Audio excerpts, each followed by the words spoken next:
I love thrift store computers. Primarily that's because they're cheap, and I'm not made of money. That being said, it's also just exciting to never be quite sure what exactly you're gonna get. I'm also a fan of the history of computing and technology, and the best way to experience that is by playing around with it. Living history, if you will. That brings us to this Dell Optiplex GX620.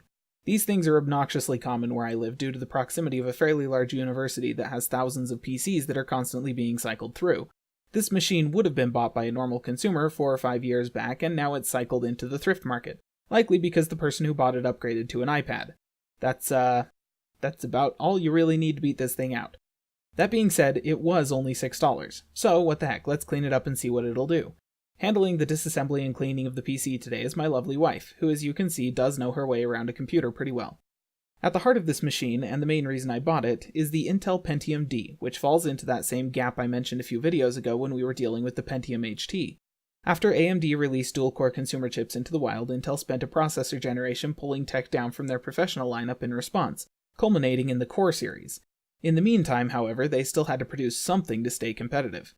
Well, the Pentium HT was an attempt to respond by introducing hyperthreading technology onto a Pentium 4, the Pentium D just went whole hog and included 2 dies on the chip. You'll see quite a few consumer processor chips with 2 dies on them these days because of integrated graphics, but this wasn't integrated graphics. There's an Intel Media Accelerator on the motherboard. No, these were 2 separate single-core Pentium 4 dies. That provides the same advantages as 2 separate cores on the same die over a single hyperthreaded core, with one major disadvantage. These things ran hot. So, well, you can expect about double the performance over a similarly clocked Pentium HT. You won't get anything like the power efficiency that AMD commanded during the admittedly brief period before Intel responded back properly with the Core lineup. That said, I've always been impressed with the design of this generation of Dell Optiplex machines. Open at the front, open at the back, with a large fan drawing enormous amounts of air across a very large CPU cooler, this case should be plenty capable of keeping the Pentium D cool. I want to make a note of something for those of you who might not be too comfortable rooting around inside a computer like this and are wondering whether it's strictly necessary to completely disassemble a used computer and clean it before you use it. The simple answer is no, it's not. Probably the last person who used it never cleaned it, and it worked just fine for them. Probably it'll also work just fine for you.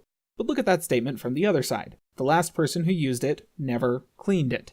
In addition to dust, which you'll almost certainly find a ton of, you're probably going to have dead skin cells, dust mites and other allergens, pet dander, and possibly even tar if it came from the home of a frequent smoker.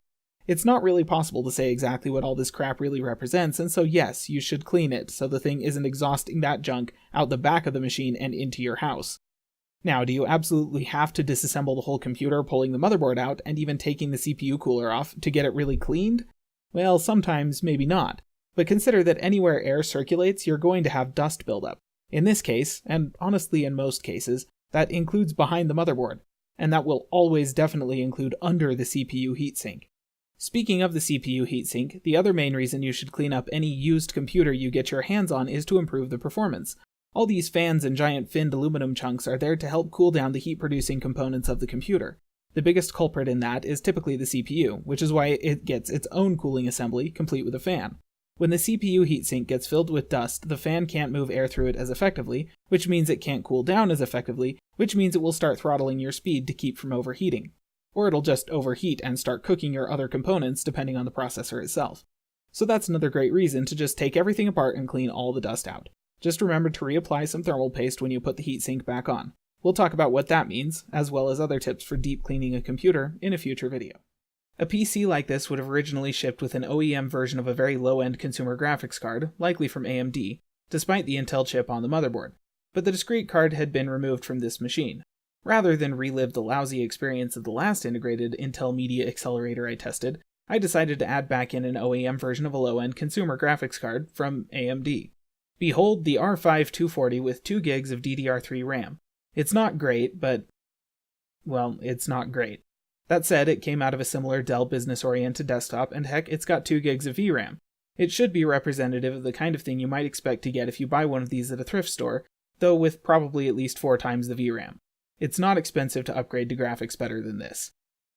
I also upgraded the DDR2 system RAM from 1.5 gigs to 3 gigs because I had the sticks lying around and I really didn't want the system RAM to be the bottleneck here. You can make a similar upgrade for a few bucks using used RAM from eBay. Considering there are 4 DIMM slots, just grabbing 2 1 gig sticks should take care of it on top of whatever else was in there to begin with. Now, after silently giving thanks for DVD-ROM drives and installing Windows 7 for what I'm betting will be the optimal experience on this hardware, it's time for some benchmarks.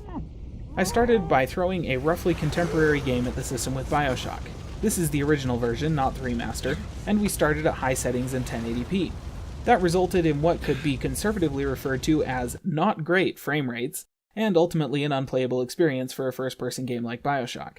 Adjusting the graphics settings down to medium helped some, as did reducing the resolution to 1600 by 900.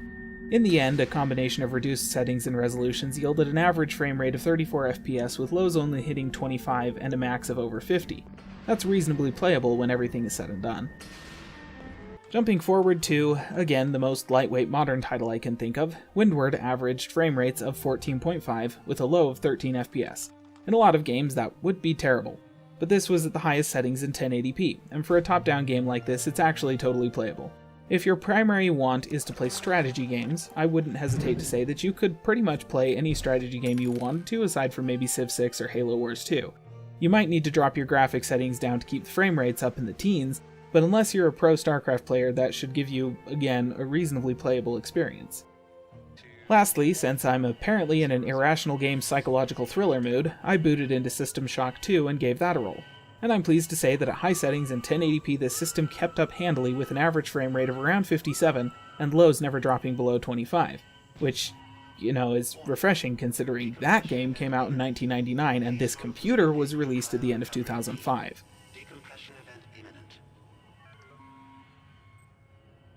But hang on, what if you've already got a computer that plays all the games you want? What does $10 on an old dual-core Pentium really get you? Well, check this out. This is Rise of the Tomb Raider, a game that of course outclasses this PC by a frankly hilarious margin, running in very high settings at 1080p on said PC with an average frame rate of 25 FPS.